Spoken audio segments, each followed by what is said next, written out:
Mi esposo decía que mis sueños eran tontería. Lo dije en voz baja, pero la frase rebotó en la mesa y quedó suspendida como una copa a punto de romperse. Él se encogió de hombros, sonrió con esa sonrisa que usa cuando quiere que lo tomen a la ligera, y añadió: además, para seguir con tus ideas no estábamos hechos. Mejor firma esto y hacemos todo más rápido. Puso delante de mí un sobre blanco, sin sellos visibles, y un bolígrafo. Ninguna urgencia real, solo la apariencia de una ayuda. Una firma por mí, un favor por ti, dijo. No grité. No estaba en el temperamento de las cosas públicas. Saqué el teléfono y lo dejé sobre la mesa, en silencio. No para grabarlo en ese momento. Ya lo había hecho antes, por costumbre y por precaución, sino para recordar que mi reacción ya no sería visceral, sería metódica. Soy contadora forense. Mi trabajo es traducir desorden en evidencia. En ese oficio no hay lugar para la dramatización. Hay fechas, números, registros, sellos y huellas. Fuera del laboratorio de mi mesa, sin embargo, los insultos pueden atravesar la piel del orgullo. Tus sueños son tontería. No fue solo una frase. Fue la manera en que intentó rebajar todo lo que había construido con mis manos y con mis noches. Hace años aprendí que el desprecio no siempre viene con un golpe. A veces viene envuelto en risas en una cena, en comentarios sutiles frente a amigos, en el borrado gradual de decisiones propias.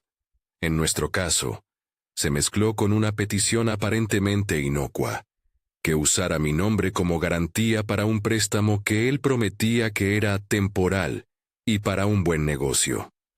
La petición llegó envuelta en la costumbre de mis sacrificios. Tú siempre sacas la casa adelante. No será nada. La palabra nada fue la que más me pesó. Nada para quien estaba pidiendo significaba todo para mí. Antes de permitir que mi ira me dictara acciones, hice lo que hago en mi vida profesional. Documenté. Revisé mentalmente cada documento, cada pago que había hecho en los últimos 5 años. Pensé en las veces que cubrí su seguro de salud, cuando una facturación llegó mal a su nombre. En las noches que reprogramé presentaciones para abonar una cuota irregular de la hipoteca. En los meses en que mi cuenta absorbió gastos del hogar porque él tenía una temporada difícil. Conté todo. No para revivir dolor, sino para tener claridad. Esto no era un desacuerdo sobre prioridades, era una maniobra sistemática. El sobre en la mesa parecía banal, hasta que levanté la esquina y vi lo que había dentro. Un formulario de solicitud de garantía, un acuerdo de prenda con un apartado para firma, y un espacio para ceder uso del inmueble como aval, con un campo para autorizaciones y representaciones. Había una línea con mi nombre ya impreso. Como si la firma fuera un trámite administrativo, como si una casa pudiera ser transferida con la misma facilidad con la que se firma una tarjeta de agradecimiento. Le pedí que explicara. Él habló rápido, con esa mezcla de seguridad prestada y desdén que funciona bien en público. Es solo para facilitar el proceso. Firmas y en unos días sale todo. Tu nombre nos ayuda a obtener mejores condiciones. No hubo cálculo político. No hubo controversia sobre mis capacidades. El cálculo era otro. Usar mi historial y mi crédito para obtener una ventaja que luego le permitiría a él mover bienes sin transparencia. La petición no surgió de la nada. Apareció en el momento en que su negocio proyectado empezó a consumir dinero sin resultados, y cuando su orgullo no soportaba pedir ayuda. Pedir que yo firmara era pedir que legitimara operaciones que él prefería mantener fuera de la vista. Cuando dije que no, me miró con sorna. Siempre tan dramática, dijo. Si no confías, ¿qué sentido tiene que estemos juntos? La frase fue la confirmación que esperé, y a la vez el catalizador que cambió todo. No se trataba de confianza o desconfianza, se trataba de responsabilidad y legalidad. No iba a ser cómplice de un atajo que comprometiera mi vida. Cuando me fui de esa cena, con el sobre cerrado bajo el brazo, supe que no bastaría con apartarme. Había que anticipar. En las semanas que siguieron actué como profesional. Primero la observación, luego la recopilación. No hablo de medidas dramáticas ni de aventuras nocturnas. Hablo de pedir registros, de revisar extractos, de comparar firmas, de analizar líneas de tiempo. Pedí copia de contratos antiguos, revisé las escrituras de la casa y sus anexos, confronté facturas y movimientos de cuentas. Identifiqué 3 vectores que me alarmaron. Formularios con mi nombre impreso sin mi firma real. Solicitudes de préstamo presentadas con identificaciones y direcciones que coincidían con los nuestros, pero con autorizaciones faltantes. Y la apertura de una tarjeta corporativa a nombre de su empresa que, sorpresivamente, había cargado gastos al hogar. Como contadora forense, conozco los elementos que suelen delatar una maniobra. Inconsistencias en la cadena de custodia de documentos, sellos con fechas superpuestas, firmas que no concuerdan con mi propia rúbrica, la misma que usé durante años en cheques y contratos. En uno de los formularios que encontré, la firma estaba hecha con trazos torpes y una presión desigual. No era mi letra. En otro, mi nombre aparecía como fiadora, en una cláusula que nunca había firmado. Eso me hizo pensar en 2 cosas. Alguien había preparado papeles con anticipación para usarlos cuando la coyuntura lo permitiera, y alguien esperaba que yo confiara, que cediera sin mirar. En cuanto tuve lo básico, llamé a mi abogada, Elías Torne. Elías no es de los que se impresionan con indignaciones personales. Los números y la ley le dan la serenidad que a mí me dan los balances. Le conté lo que tenía, le compartí copias escaneadas y, en una primera conversación que duró justo lo que debía durar, me dijo: «No hay que reaccionar como si esto fuera un reality show. Vamos a documentar, vamos a preservar evidencias y a no dar pie a que nos acusen de manipular pruebas. Todo lo que salga se hará mediante canales legales». Esa frase fue un bálsamo. La ética legal es parte del proceso. No se trata solo de demostrar que te traicionaron, sino de demostrar que todo lo que presentas es fiable. Actuamos en 2 frentes. Primero, una serie de medidas de contención. Notificar formalmente al banco que había movimientos no autorizados, solicitar bloqueos preventivos donde fuera posible, y emitir comunicaciones por escrito donde yo rechazaba cualquier autorización que no hubiera firmado. Segundo, la recopilación definitiva. Solicitaríamos al banco certificados de movimientos, pediríamos copia del expediente del préstamo donde mi nombre aparecía, si es que existía, y solicitaríamos una auditoría de las cuentas comunes. Pedir una auditoría es, en términos hábiles, pedir una radiografía que muestre con exactitud dónde circuló el dinero y quién lo autorizó. No voy a decir que fue fácil. La primera respuesta del banco fue la típica mezcla de burocracia y tecnicismo. Necesitamos tiempo para procesar su solicitud. Tiempo, en ese contexto, equivale a oportunidades. Por eso fue crucial ir con pruebas sólidas, grabaciones, fechas, nombres y, sobre todo, la coherencia de una narrativa que sostuviera una posible demanda. Tenía una grabación de aquel pedido en la cena. No era perfecta, pero captaba el tono, la petición y la presión implícita. Tenía correos electrónicos borradores en los que él proponía ceder la casa como garantía. Tenía capturas de pantalla de conversaciones con prestamistas amigos que le ofrecían condiciones si el nombre en garantía fuera el de la cónyuge. Con todo eso, Elías presentó solicitudes formales para obtener registros bancarios y emitir las primeras notificaciones de controversia. Mientras el proceso legal tomaba forma, lo social se movió en otra órbita. No es raro que en situaciones de tensión personal aparezcan espectadores que, sin conocer hechos, crean historias. En nuestro caso, amigos y conocidos fueron invitados a adoptar posturas. Hubo quienes, sin preguntar, tomaron partido por él. Algunos mensajes en redes decían cosas como: «No pueden creer que ella quiera controlarlo todo», o «Él solo pidió apoyo». Qué radical es ella.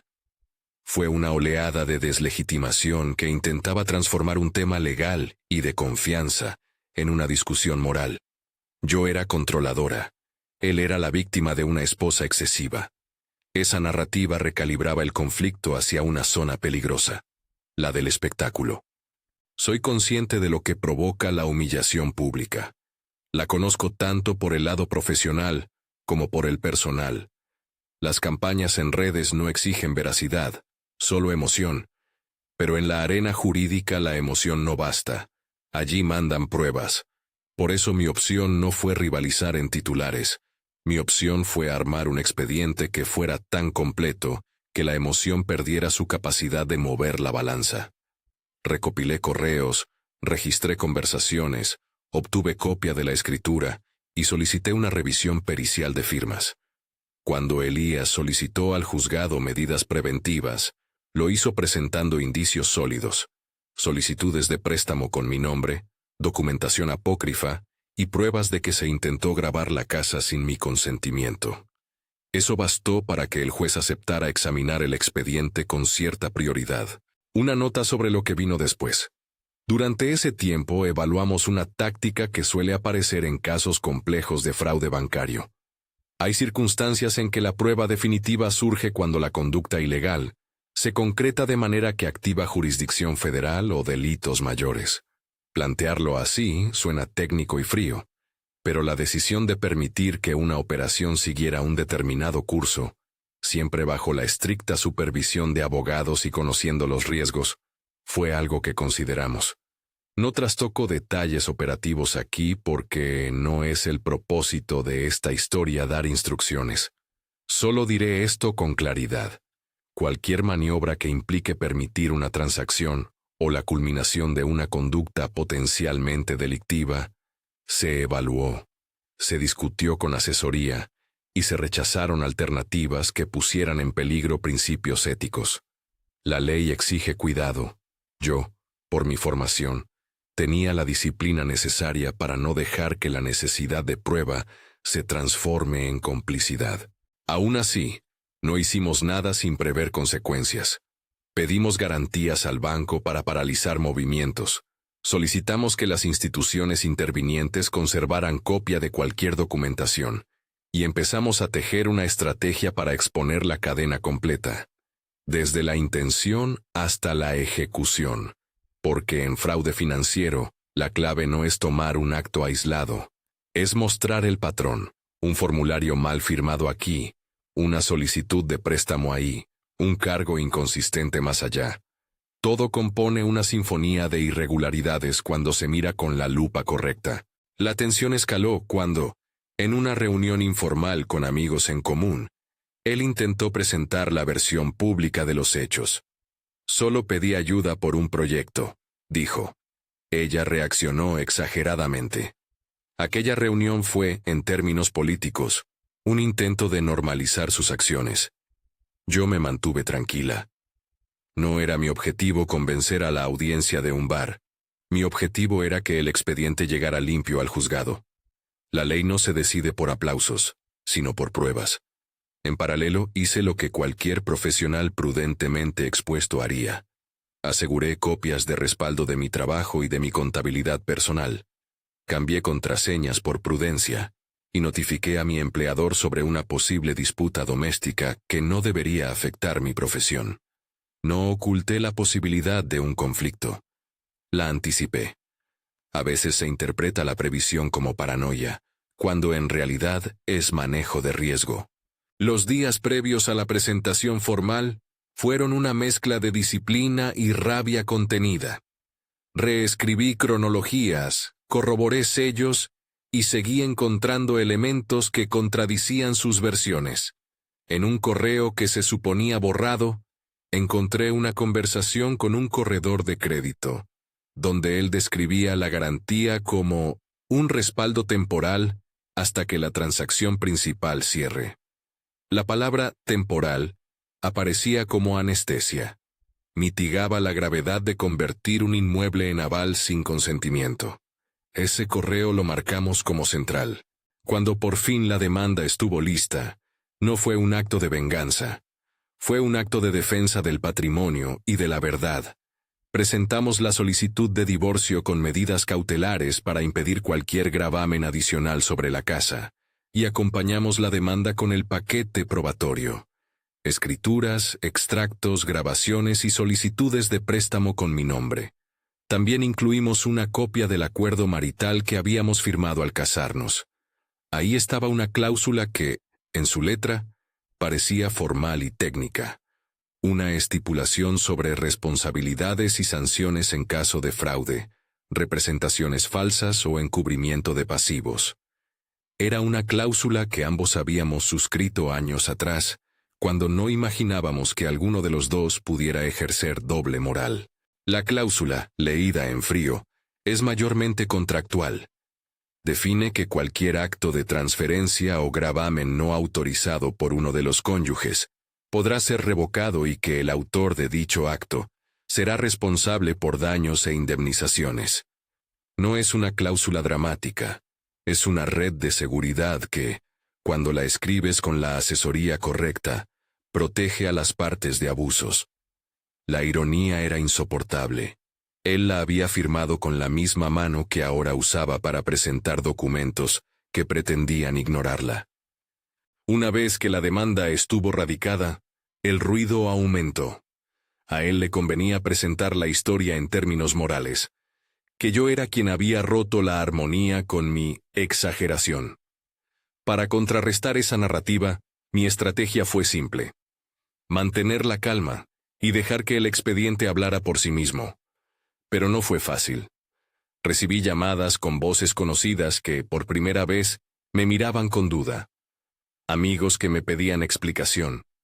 Familiares que se sentían incómodos de tomar partido.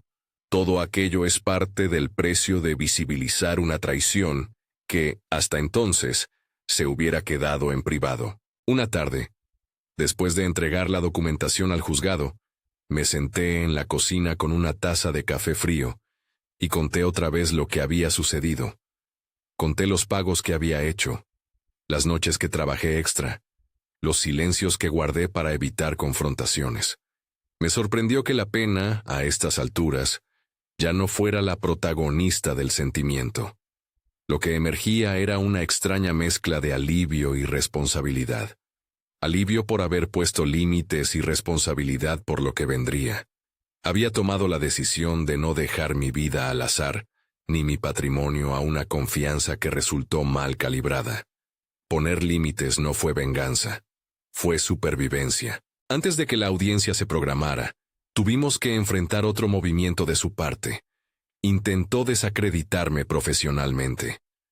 Circuló entre conocidos una versión de que yo manipulaba cifras en el trabajo, insinuación que, aunque falsa, tenía el poder de tocar mi credibilidad. Porque cuando atacan tu reputación, no solo cuestionan tu vida privada, cuestionan el sustento que te mantiene. Me defendí con lo que mejor conozco: transparencia. Presenté a mi empleador y a mi junta directiva las auditorías internas que demostraban mi integridad. Les entregué, además, un resumen del proceso legal en curso, y notifiqué que todo lo que había hecho hasta el momento estaba documentado y dentro de la legalidad. En lo profesional no hubo caída. Hubo una reafirmación de mi conducta. A medida que la fecha de la audiencia se acercaba, la sensación predominante fue la de estar frente a una máquina de relojería. Cada pieza debía encajar para que el mecanismo funcionara. Habíamos pedido peritajes de caligrafía.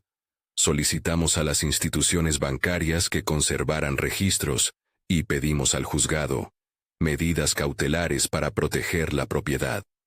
También presentamos copia del acuerdo marital y marcamos la cláusula que, en nuestra lectura, invalidaba cualquier transferencia no consentida y permitía sanciones. Todo eso debía ser probado en la sala. La noche anterior a la audiencia dormí mal, no por miedo, sino por el peso de la responsabilidad.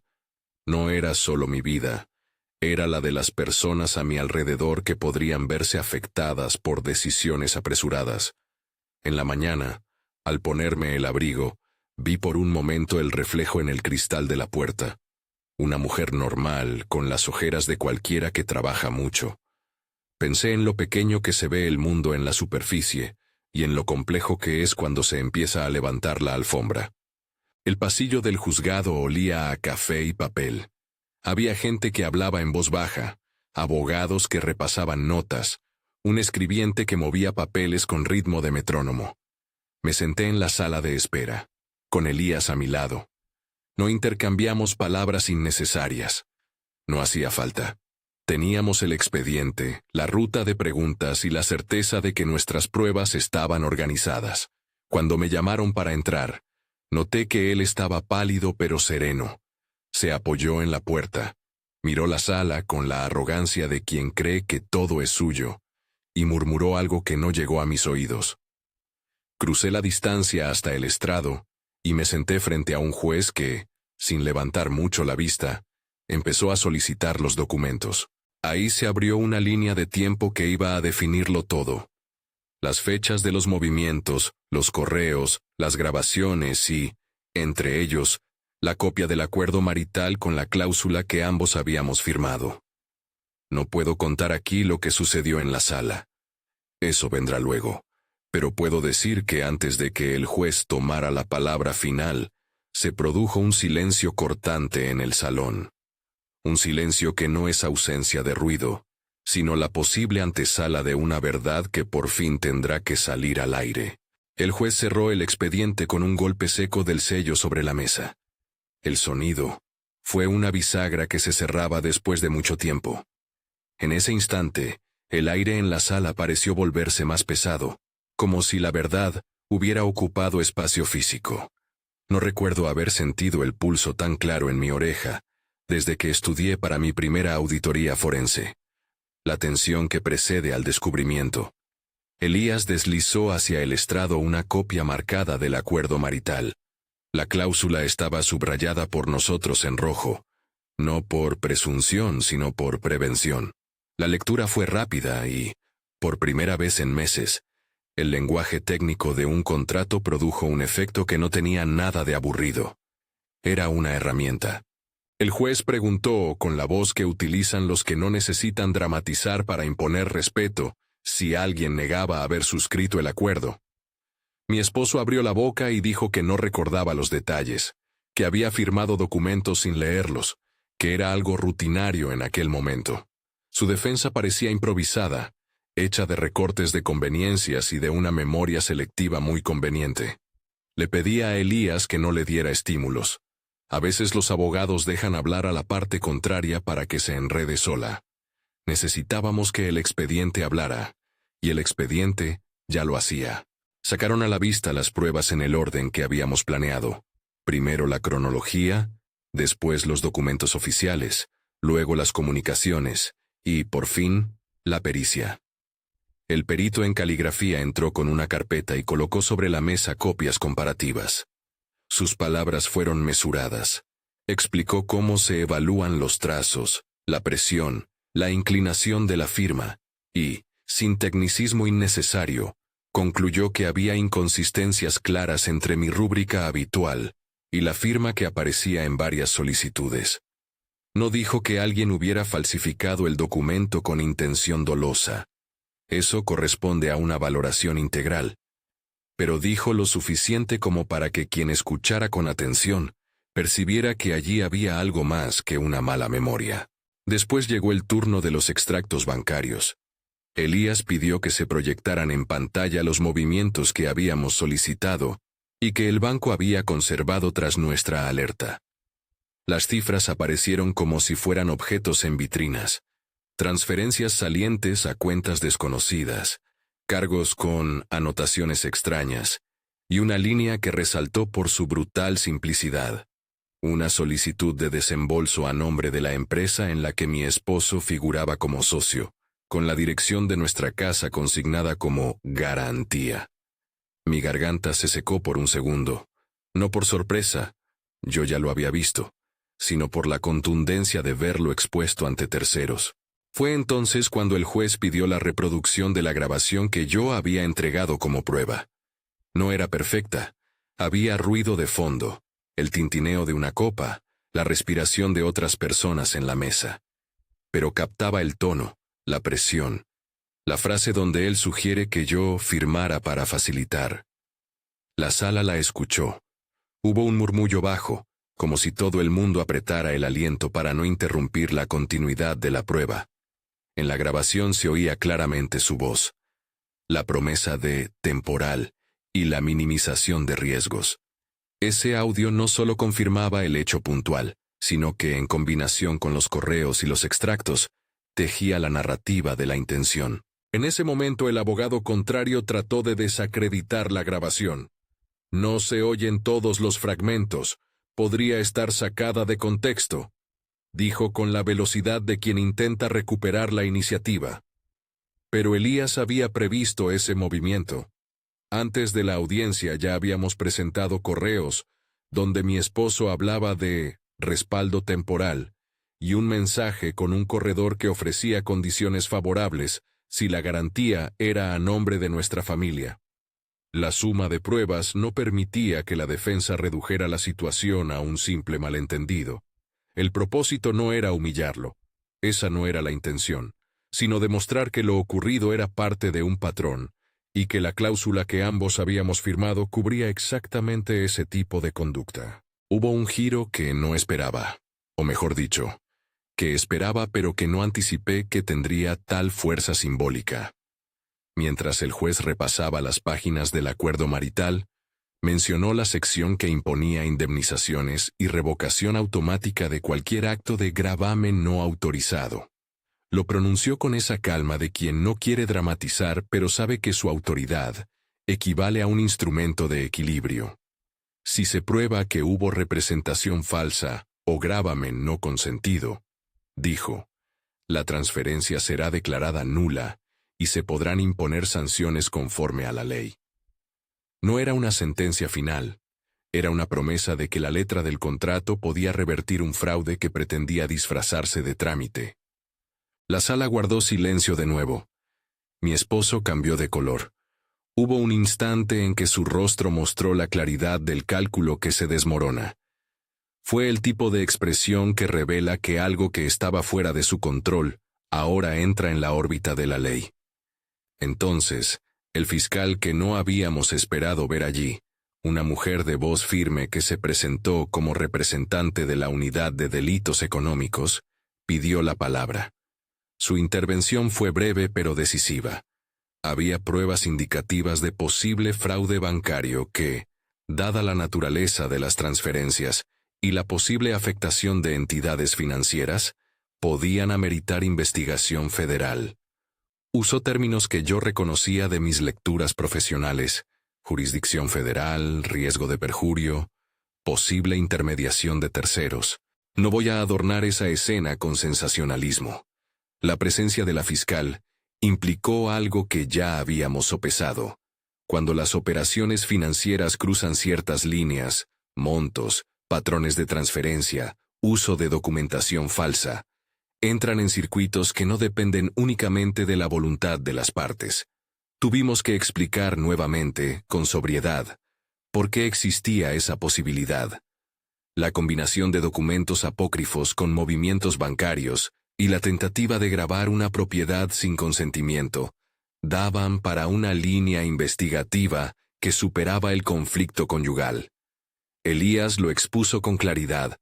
No pedimos pena, pedimos que se investiguen los hechos con todo el rigor para determinar responsabilidades. Esa diferencial sobre la motivación fue crucial. Esto no era una cazadera de brujas.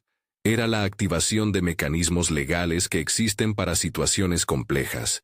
En la saliva seca del silencio que siguió, mi esposo intentó justificarse con una versión que mezclaba lapsos y malas interpretaciones.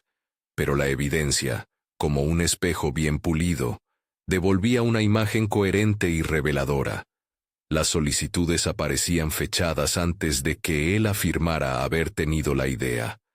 Los correos que eludían su responsabilidad estaban en su propia cuenta, y una llamada del corredor confirmaba la negociación con su saber. Cuando se le preguntó si reconocía los correos que aparecían en el expediente, su respuesta tambaleó. Se notó, por primera vez, que mentía. No porque yo quisiera que lo hiciera, sino porque la cadena de documentos lo empujaba a ello. El juez, después de escuchar todo, dictó medidas provisionales, revocó cualquier autorización de gravamen pendiente, ordenó el bloqueo cautelar sobre la posible tramitación de la garantía ante el registro de la propiedad y remitió copia del expediente a la Unidad de Delitos Financieros para evaluación. No dijo palabras grandilocuentes, hizo su trabajo con la eficiencia de quien sabe que una medida técnica puede salvar un patrimonio. Para mí fue un alivio calculado. La casa quedaría protegida mientras la investigación siguiera su curso. Lo que pasó después en los meses siguientes fue un compendio de interrogatorios, peritajes y decisiones que, en conjunto, mostraron la trayectoria de una conducta que, sin ser heroica ni perfecta por partes, había sido metódica. Registros que confirmaron movimientos hacia cuentas que no justificaban su negocio. Contratos con cláusulas que se habían usado para enrolar terceros en la operación, y la constatación de la firma apócrifa en algunos formularios. La Fiscalía decidió abrir una investigación formal por fraude. No era una condena, era un proceso. Para quienes trabajamos con números, un proceso suele ser la única vía para que la verdad se materialice en actos jurídicos. Hubo momentos incómodos.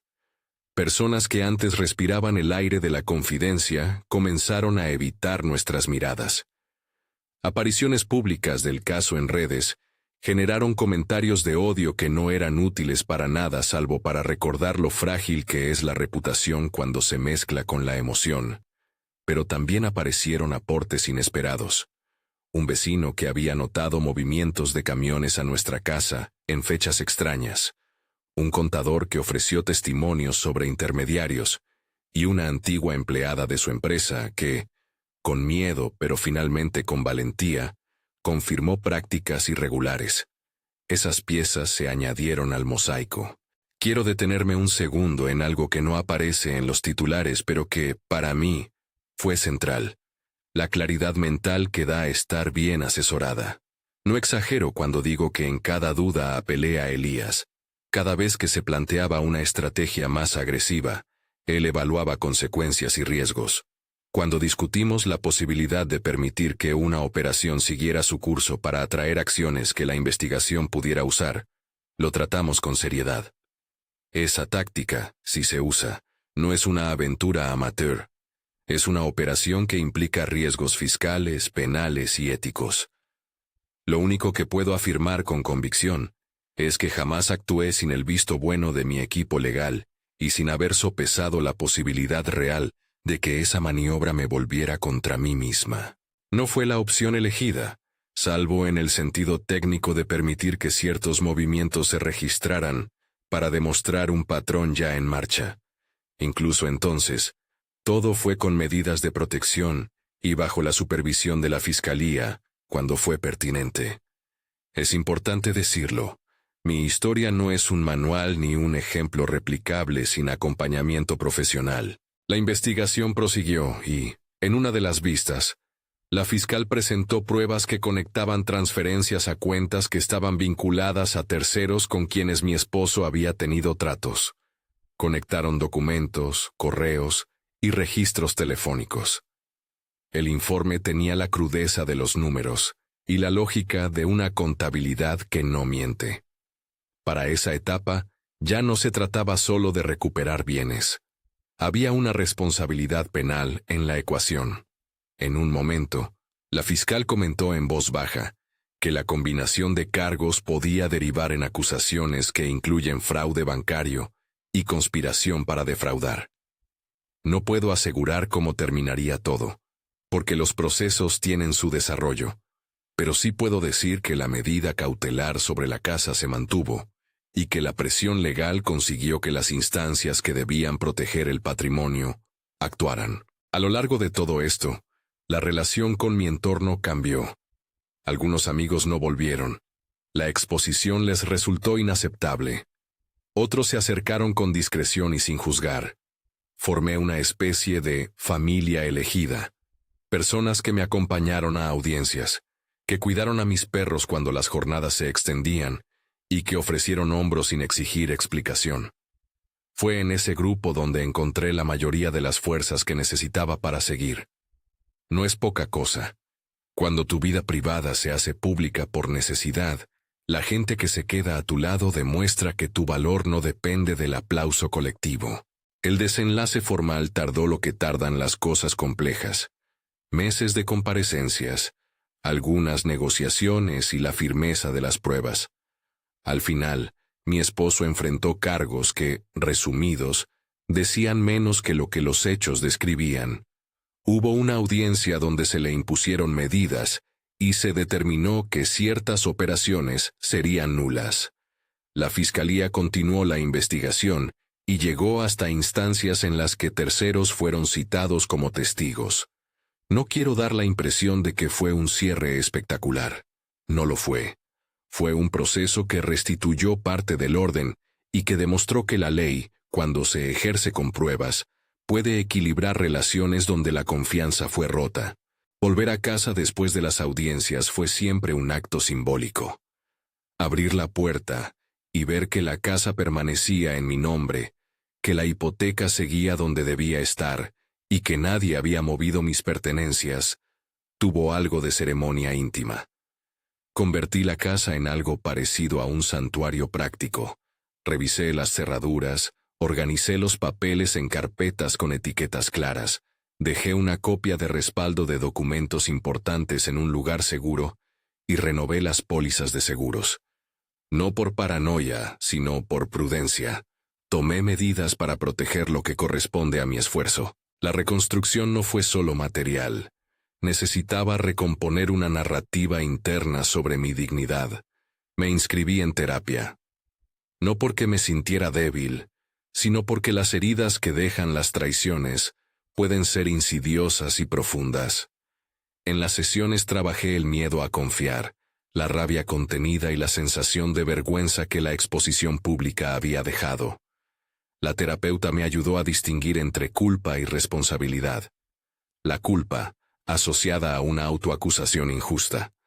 La responsabilidad, ligada a lo que debía hacer para poner límites. Esa distinción fue liberadora. En lo profesional, la experiencia me dio una nueva perspectiva. Retomé proyectos que había dejado a medias. Impartí un curso corto sobre prevención de fraudes a pequeñas empresas. Y me ofrecieron participar como consultora en un caso que involucraba prácticas similares a las que yo había enfrentado. No fue una revancha, fue la consecuencia natural de aplicar conocimientos que ya había desarrollado. Con el tiempo, mis horas dejaron de estar absorbidas por demandas y pasaron a crear valor. Trabajé con clientes, escribí artículos y volví a sentir la satisfacción de un ejercicio bien hecho. Una tarde de invierno, mientras ordenaba papeles en mi escritorio, pensé en la ironía que me acompañó durante tanto tiempo. Había dedicado años a enseñar a otros a detectar irregularidades, y, sin embargo, permití que la intimidad de mi relación se viera afectada por la posibilidad de engaño. Esa reflexión me llevó a una regla nueva que ahora repito cuando alguien me pregunta por límites. No confundas paciencia con resignación. Ser paciente implica esperar y preparar. Ser resignada implica aceptar la pérdida del control sobre lo esencial. Yo elegí preparar. Cuando la presión mediática disminuyó y el pueblo de opiniones se dispersó, retomé gestos cotidianos que antes me parecían simples. Caminar por el vecindario sin sentir el peso de miradas inquisitivas. Recibir amigos en la casa sin tensiones. Y dormir con ventanas abiertas sin miedo. La paz no es la ausencia de memoria, es la presencia de orden. Mi casa recuperó su ritmo, mi trabajo recuperó su cauce y mis relaciones se depuraron. Recibí mensajes de mujeres que, al leer partes de mi historia, me contaron experiencias propias. Parejas que las menospreciaban, intentos de manipulación financiera, silencios largos que dolían más que un golpe. Algunos de esos mensajes eran relatos de dolor. Otros eran llamadas de esperanza. Respondí a muchos, porque sentí que era parte de mi deber compartir lo que aprendí. Que buscar asesoría profesional en situaciones de abuso económico no es un acto de debilidad, sino de defensa. A menudo me preguntan qué haría diferente si pudiera volver atrás. La respuesta es doble. Probablemente habría establecido límites más claros desde el principio. Contratos domésticos con transparencia, cuentas separadas para ciertos proyectos, y protocolos ante cualquier solicitud de garantía. Pero también diría que no cambiaría mi decisión de actuar con evidencia y paciencia. La velocidad emotiva raras veces da buenos resultados en asuntos complejos. Mantener la compostura, documentar y actuar con asesoría legal fue lo que hizo posible que la ley pudiera reparar, en la medida de lo posible, el daño. Quiero terminar con una reflexión que no suena a consigna. Poner límites no es traicionar una relación. Es cuidar de ti para poder estar con otros desde un lugar más sano. Hay una diferencia entre proteger el patrimonio y cultivar la desconfianza perpetua. Lo que aprendí es que establecer límites es una forma de amor propio que permite relaciones más equitativas o, cuando no es posible, la posibilidad de salir sin ruina. Si esta historia te toca de alguna manera, me gustaría saberlo. Dime en los comentarios si alguna vez alguien menospreció tus sueños o intentó convertir tu confianza en un aval. Compartir experiencias no resuelve todo, pero quita la soledad. Y si necesitas tomar una decisión similar, recuérdalo. Busca asesoría, documenta y actúa con la cabeza fría. Hoy, mientras preparo una nueva auditoría para un cliente y riego las plantas en el balcón de mi casa, no siento la necesidad de probarle nada a nadie. La cláusula que ambos firmamos y que el juez recordó en voz alta no fue un acto de venganza preventiva. Fue una red que la ley nos permitía tejer cuando firmamos nuestro compromiso. Que esa red me haya servido para no quedarme sin techos es parte de la ironía y parte de la justicia. Si algo quiero que quede claro es esto. No esperes a que tu dignidad sea el precio de una transacción. Defiéndela con herramientas, con asesoría y con la serenidad de quien sabe que la verdad, cuando está bien documentada, tiene la última palabra. Si esta historia te ayudó, suscríbete y comparte para que otras personas sepan que poner límites es, por encima de todo, un acto de amor propio.